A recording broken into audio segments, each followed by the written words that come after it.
We're standing in the National Gallery of Art, and we're looking at Salvador Dali's The Sacrament of the Last Supper. As the title suggests, the work depicts the scene during the Last Supper when the bread and wine become Christ's body and blood. Although the subject matter is very popular, this particular piece presents one of the most striking interpretations of the biblical event in modern art history. Yes, as a matter of fact, this piece, painted in 1955, has been the subject of both scorn and admiration amongst critics because it represents Dali's fascination with science and religion in the post-war era. True, and in order to do that, he paints a religious scene but uses scientific elements to produce it, and this seamlessly unites the two schools of thought. Dali achieves this through the use of linear perspective and more prominently through his use of geometry. Yes, and that's interesting because science and religion are traditionally opposing ideals. But here Dali shows how the two really can be harmonious.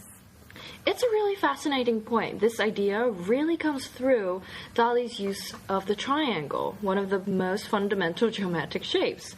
Dali forms a triangle between the two pieces of the bread and the wine. There's also a triangle between Jesus and the two kneeling apostles. Another can be seen between the two hands of the floating torso and Christ. But the triangle is not only a scientific symbol, it has religious connotations too. Of course, the Holy Trinity. Yes, the three corners of the shape symbolize the Father, the Son, and the Holy Spirit. The triangle is a concrete symbol of Christianity and art. The artist has reinforced this theme of science and religion through the repetition of the triangle. But what should we make of the other components, like the transparent figures or the structure around them? Their meanings are not as intuitive. I think they address an overall theme of religion and belief itself. Dali compels us to pose the question, what is faith? And what basis do we believe? And the painting itself provides us the answers. Look at the clouds. Dali is using a softer color palette, which corresponds to the painting's other ethereal qualities, like the torso that floats above them. These lighter hues give the work a fluffier, airier feel, with the use of blues, whites, and tans. You're right. He also uses smooth brushstrokes and refrains from adding painterly textures. Think about the texture of Van Gogh's painting.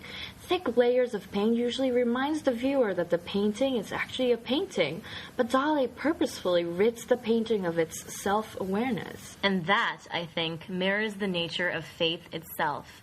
Faith maintains the balance between reality and the other world. We do not base our religious beliefs on factual evidence. It isn't founded on anything concrete. Indeed, faith subsists on the intangible, such as age-old stories. And biblical stories are some of the oldest ones. We don't know how much of the Last Supper truly took place, nor do we know what exactly happened. Yet we still choose to believe in its authenticity.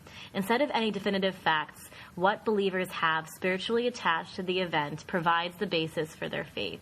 This idea is also emphasized through the apostles. They have their heads bowed deep in prayer.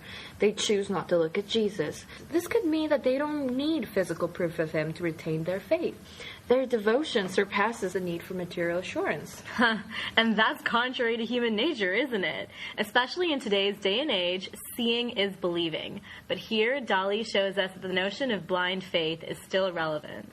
The juxtaposition of tangible geometric forms and the idea of blind faith suggests a certain duality between the tangible and the intangible. Likewise, Dali's Sacrament of the Last Supper is rooted in neither reality nor fiction. Such as the architecture that encases them, that too has a translucent quality. Precisely. It really dissolves into the background, doesn't it? Although the structure that holds them is made of concrete materials, it seems to stand neither in water nor on land. And the sun also adds to this quality as it melts across the sea surface. Exactly. The sun's effects make the misty, pastel landscape look heavenly. But then the foreground and background encroach into each other's space, obscuring any definitive distinction. Where does heaven end and where does this world begin? Yes, and take a look at the two center figures. The figure of Christ is close to ground and painted naturalistically. On the other hand, the large torso above him is much more surreal. But if we look closer, the Christ figure does not cast any shadows, but the torso does. Take a look at his left hand casting its shadow on the window. Again, the delineation between reality and holy world is blurred. While our attention is on the right side of the painting, I see another interesting element. Out of all the apostles seated at the table, only one is wearing yellow. Chances are that Dali is singling out Judas. Definitely. Judas is also sitting on Jesus' left, the side traditionally associated with evil. He paints religious subject matter but brings science into it. He also shows that modern scientific elements and traditional imagery can be combined, not only in modern life, but in modern art as well. Yes, and he even shows that modern art techniques can be used as well.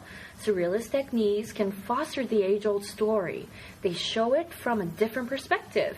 And Dali's reinterpretation is a significant one, coming out of World War II. Yes, a time when many were reevaluating their beliefs in God. Exactly. The Sacrament of the Last Supper in many ways embodies this internal struggle between the need for hope in the post-war era and the disillusioning effects of the Second World War.